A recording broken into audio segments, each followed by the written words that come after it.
Esto es porque los demonios pidieron los cerdos a Jesús. Los demonios son criaturas espirituales que pueden tomar control de un cuerpo físico y usarlo para sus propios propósitos. Cuando el cuerpo de una persona está completamente poseído por un demonio, esta condición se conoce como posesión demoníaca. Pero antes de eso, no termines el video sin suscribirte a nuestro canal Palabra Divina y activar la campanita para ver más videos sobre lo que nos dice la Biblia acerca de todo lo que pasó, está pasando y pasará en el mundo y en nuestra vida diaria. Durante su tiempo en la tierra, Jesús tuvo varios encuentros con varios demonios. Por supuesto, ninguno de ellos fue rival para el poder de Cristo. Al caer la tarde, le trajeron a muchos que estaban bajo el poder de demonios, y expulsó a los espíritus malignos con una palabra y sanó a todos los enfermos, demostrando su autoridad como Mesías, como dice en Mateo 8 versículo 16. La ciudad de Gadara sirvió como escenario para el encuentro entre Jesús y el endemoniado. Se encontraron con un individuo que estaba poseído por demonios. La región fue referida como el país de los Gerasenos por Marcos y Lucas, aunque Mateo se refirió a ella como el país de los Gadarenos. Gergesa, también conocida como Gerasa, Cursa y Cursi, era un pequeño asentamiento ubicado aproximadamente en el centro de la orilla este del lago. Gadara, una de las ciudades de la Decápolis, era una ciudad más grande a 6 millas al sureste del extremo sur del lago. Parece que este incidente tuvo lugar en algún lugar cercano a ambas ciudades. Según el relato de Lucas sobre los eventos, el hombre endemoniado saludó a Jesús y a sus discípulos cuando llegaron a la orilla. Lucas y Marcos solo mencionaron a una de las dos personas que estaban poseídas por demonios, aunque él era uno de los dos. Como dice en Lucas 8 del 27 al 28. Y cuando él desembarcó en tierra, un cierto hombre de la ciudad salió a su encuentro, que tenía demonios desde hacía mucho tiempo, y no vestía ropa alguna. Tampoco habitaba en casa alguna, sino en los sepulcros. Al ver a Jesús, clamó y cayó postrado ante él, y con gran voz dijo, ¿qué tienes tú que ver conmigo, Jesús, Hijo del Dios Altísimo?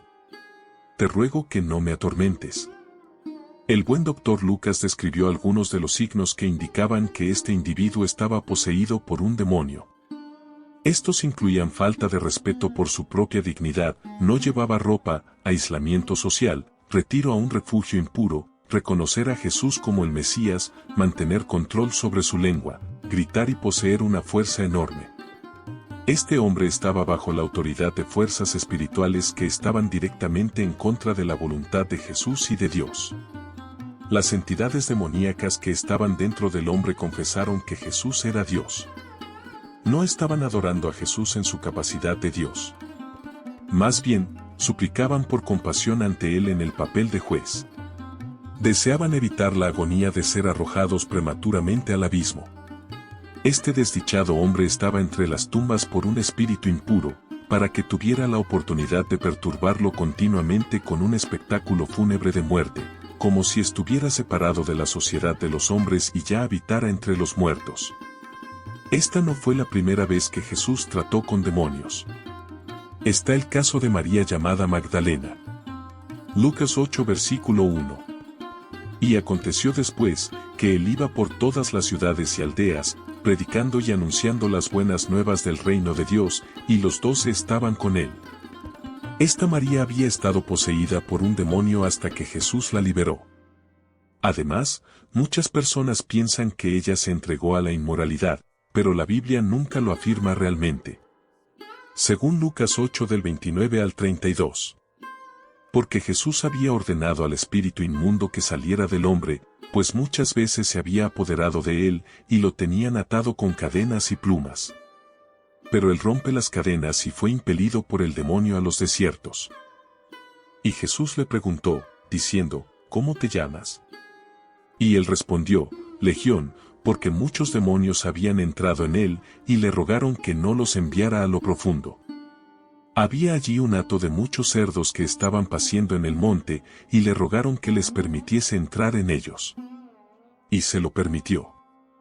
En las Escrituras, se describen 4 lugares habitados por personas malvadas después de la muerte, junto con ángeles y espíritus desobedientes. Estos lugares se describen como lugares de tormento. Hay un lugar conocido como Tártaro, y en su interior hay cadenas que mantienen a ciertos ángeles en su lugar mientras esperan el día del juicio. En todo el Nuevo Testamento, la palabra Tártaro se menciona solo una vez en su forma griega. En 2 de Pedro 2, versículo 4 dice, Dios no perdonó a los ángeles cuando pecaron, sino que los arrojó a Tártaro, metiéndolos en prisiones de oscuridad para ser reservados para el juicio. En la mayoría de las traducciones al inglés, la palabra Tártaro se traduce como infierno o infierno más profundo. Otro lugar en la Biblia que habla de ángeles caídos es Génesis 6 del 1 al 4. Según Judas 1 versículo 6, algunos ángeles abandonaron su morada propia en los cielos. Como castigo por este acto atroz, Dios los arrojó a Tártaro, donde están siendo mantenidos en fosas de oscuridad hasta el momento en que serán juzgados. Según Lucas 8 versículo 31, la mayor preocupación del demonio era ser arrojado al Tártaro. La mención de Tártaro por parte de Pedro se da en el contexto de condenar a falsos maestros. Aquellos que difunden herejías intencionadamente dentro de la iglesia un día se encontrarán en el Tártaro, así como los ángeles caídos que son responsables de propagar el pecado. Y mientras esperan el día del juicio, permanecen cautivos en las cadenas del Tártaro. En los textos sagrados, hay un lugar al que se hace referencia como Hades. En hebreo, este lugar se conoce como Seol. Frecuentemente se traduce como infierno y también a menudo como sepulcro. Así sucedió que después de la muerte de Jesús, descendió al Hades. Y Pedro afirma que mientras estuvo allí, predicó a las almas que estaban siendo retenidas. Según la carta que Pablo escribió a los Efesios, cuando Cristo ascendió al cielo, Él condujo a estos cautivos fuera de su cautiverio, cumpliendo así la profecía del capítulo 61 de Isaías, que decía que liberaría a los que estaban atados y abriría las puertas de la prisión a los cautivos. La palabra traducida como profundo es el término griego abissos, que, en otros lugares del Nuevo Testamento, se traduce como abismo sin fondo. Ten en cuenta el hecho de que están suplicando a Jesús, pidiendo que en este momento no se les ordene ir al abissos. Son conscientes de que llegará su momento de ser arrojados al abissos en algún momento cercano en el futuro. Ahora están suplicando por incluso mayores libertades, lo cual, si me preguntas, es un dato interesante teniendo en cuenta que Jesús se las concedió. En ese momento, no les dio la orden. No nos atormentes. No nos envíes al abissos. Y en ese momento, Jesús no los envió al abissos. Sin embargo, tendrán su momento cuando Satanás esté atado. Ahora serán liberados, e incitarán una rebelión contra Dios y contra el reinado de Jesucristo en los corazones de los hombres malvados. Después de eso, serán arrojados a Gehenna, el lugar donde están la bestia y el falso profeta. En Gadara, la mayoría de la población estaba compuesta por no judíos. Jesús instruyó a los demonios que poseían al hombre a irse para que pudiera ser liberado de su agonía. Jesús le ordenó al hombre que le dijera su nombre para que el hombre pudiera ver cuánto poder del mal lo había poseído. A los demonios les gustaría mucho más estar encarcelados en los cuerpos de seres vivos que ir al lugar donde serían castigados. Por eso, si no se les permitiera seguir residiendo en el cuerpo del hombre, preferirían entrar en el cuerpo de otros animales, incluyendo cerdos. Jesús concedió su solicitud, pero al final, aún fueron responsables de sus acciones ya que los cerdos perdieron la razón y se ahogaron en el mar. Jesús presentó una confirmación dramática y visual de su poder sobre los demonios al enviarlos a los cerdos. Como dice en Lucas 8 versículo 33. Entonces los demonios salieron del hombre e ingresaron en los cerdos. Y la piara corrió violentamente hacia un lugar empinado en el lago y se ahogaron. Jesús valoró mucho más la vida de un solo ser humano que las vidas de 2,000 cerdos. Las personas locales estaban más preocupadas por sus campos, y le instaron a Jesús que abandonara la zona por temor a lo que ocurriría si permanecía allí más tiempo. En la montaña también había un hato de numerosos cerdos, que estaban pastando. Esto es una violación de la ley. Estos hombres participaban en un comercio ilegal y tráfico. Es el equivalente a cultivar cocaína o amapolas. En Lucas 8 del 35 al 37 dice, entonces salieron a ver lo que había sucedido y llegaron a Jesús, y encontraron al hombre de quien habían salido los demonios sentado a los pies de Jesús, vestido y en su sano juicio, y tuvieron miedo. También, los que lo vieron, les contaron de qué manera el que había estado poseído por los demonios había sido sanado. Entonces toda la multitud de la región de los Gadarenos y alrededores le rogó que se fuera de allí, porque estaban llenos de gran temor. Y él subió al barco y regresó de nuevo. ¿No es esta una situación triste? Las personas estaban más preocupadas por el bienestar de esos cerdos que por la liberación de este hombre. Estaban más preocupados por la pérdida de sus cerdos que por la salud de un hombre. Le rogaron a Jesús que los dejara en paz, pero el hombre que había estado poseído por demonios y había sido liberado le suplicó a Jesús que le permitiera estar con él, pero Jesús lo alejó, diciéndole que regresara a su propia casa y solo demostrara cuánto bien le había hecho Dios. Mientras él continuaba con sus asuntos, difundió la noticia por toda la ciudad sobre las maravillas que Jesús había hecho por él. Sucedió, sin embargo, que cuando Jesús regresó, es decir, al otro lado del lago en Capernaum, las personas lo recibieron con alegría, pues todos lo estaban esperando. ¡Qué contraste! Por un lado, le estaban diciendo, por favor, ¿podrías marcharte de aquí? Y por otro lado, la multitud estaba esperando. Se supone que él no era originario de Gadara. Esto se debe al hecho de que cuando se le ordenó ir a casa y anunciar entre sus amigos la misericordia de Dios, Marcos escribe que lo hizo en la Decápolis. Satanás y sus demonios ahora buscan perturbar la obra de Dios y engañar a cualquiera que puedan, como dice en 2 de Corintios 11 del 14 al 15. Y no es de extrañar, pues Satanás mismo se disfraza como ángel de luz, así que no es sorprendente si también sus siervos se disfrazan como siervos de justicia, pero su fin corresponderá a sus obras. Estad sobrios, bien equilibrados y autocontrolados. Estad alerta y cautelosos en todo momento. Ese enemigo vuestro, el diablo, anda rondando como un león rugiente, muy hambriento, ansioso de devorar a alguien. Los demonios son descritos como espíritus malignos, espíritus inmundos, como está en Marcos 1 versículo 27. Espíritus mentirosos y ángeles de Satanás. Y el gran dragón fue arrojado abajo. La serpiente antigua que fue llamada Diablo y Satanás. Aquel que engaña y seduce continuamente a todo el mundo habitado. Fue arrojado a la tierra, y sus ángeles fueron arrojados con él según Apocalipsis 12, versículo 9.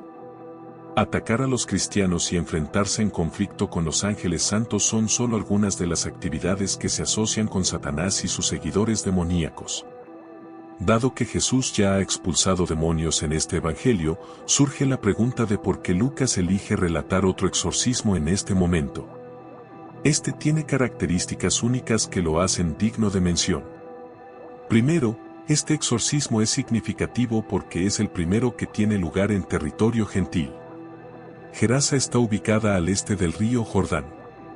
Esto demuestra cómo el ministerio de Jesús está creciendo en términos de alcance. Segundo, este exorcismo implica más de una posesión. Es una experiencia más intensa que otras que han ocurrido antes. Tercero, este relato aborda de manera más completa una serie de respuestas a los milagros de Jesús. Desde la solicitud de los lugareños para que Jesús se vaya hasta la transformación del endemoniado en un testigo para el Señor. Este milagro es el tercero en una serie de 4 milagros que ocurren entre los versículos 22 y 56, donde cada uno representa una esfera de actividad diferente, de la naturaleza a los demonios, la enfermedad y la muerte. Finalmente, este milagro es el único en el que están involucradas criaturas terrenales además de los humanos. La matanza de los cerdos cumple un propósito significativo porque ilustra el tipo de destrucción total que es característica de la actividad demoníaca. Aunque los demonios mismos son invisibles, su presencia en los cerdos demuestra el peligro que representan. La descripción detallada del endemoniado destaca el poder destructivo de los demonios.